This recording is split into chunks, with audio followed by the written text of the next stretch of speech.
Emmanuel Macron is expected to urge Mr. Trump not to tear up the 2015 nuclear deal with Iran, something the U.S. leader previously said has terrible flaws. Mr. Trump said unless European allies including France fix these problems, he will reimpose sanctions on Tehran, which would leave the nuclear pact on the brink of collapse. Mr. Macron said after he arrived in Washington on Monday, "This visit is very important in our current context, with so many uncertainties, troubles and at times threats." Mr. Macron was treated to a colorful welcome ceremony at the White House on Tuesday during a state visit that threatened to expose differences on Iran, trade and Syria between two close allies.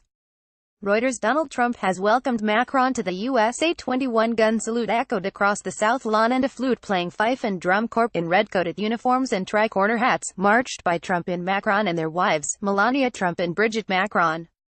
The two leaders were then to launch into a morning of talks expected to include how to salvage the 2015 Iran nuclear deal, which Mr. Trump wants to withdraw the United States from unless European powers strengthen its terms. In the evening, the Trumps are to host the Macrons at the first state dinner conducted by Trump since he took power.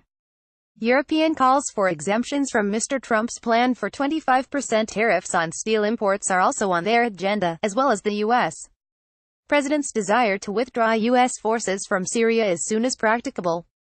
Mr. Macron, whose visit will be followed by one on Friday from German Chancellor Angela Merkel, sees the Iran deal as the best available option to constrain Iran's nuclear ambitions.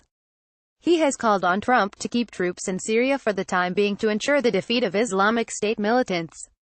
Mr. Trump, in welcoming remarks, thanked France for joining with the United States and Britain in launching airstrikes in Syria earlier this month in response to a chemical weapons attack blamed on Syrian President Bashar al-Assad.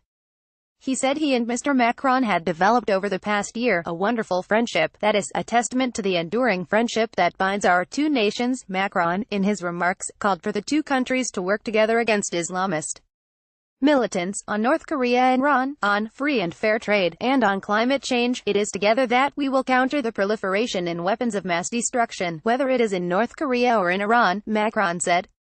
He alluded to Mr. Trump's withdrawal last year from the Paris Climate Accord, saying, "We do not always agree on the solution," but stressed, "The fate of our children is at stake."